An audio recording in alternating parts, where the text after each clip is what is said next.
ګرانو کتونکو السلام علیکم. زه محمد سلمان همدرد د حق غږ پښتو چینل خبري لنډیز کې ستاسو قربا اوس تاسو پام را اړوم د مهمو خبرونو لنډیز ته.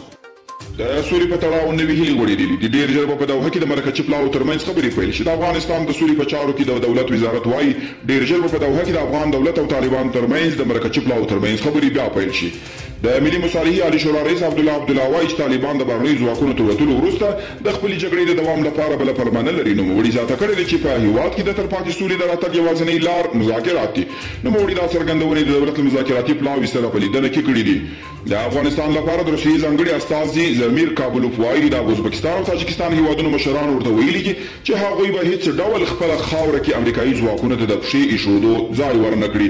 بغلان ولایت کې د ازمیر کانال د بیا رغونې چارې بشپړې شوي دي. یاد کانال د بغلان ولایت مرکز پل خمري کې موقعیت لري چې څه باندې 14 کیلومتره اوږدوالی لري. دغه کانال فعال شوی دی. فعال شوي توربینونه د 14 میګاواټه برېښنا د تولید ترڅنګ د زرګونه هکټاره ځمکې د خړوبولو وړتیا لري. او ایران امریکا ته ویلي چې فلسطین تر بشپړې ازادي به حماس سره همکاري ته دوام ورکړي.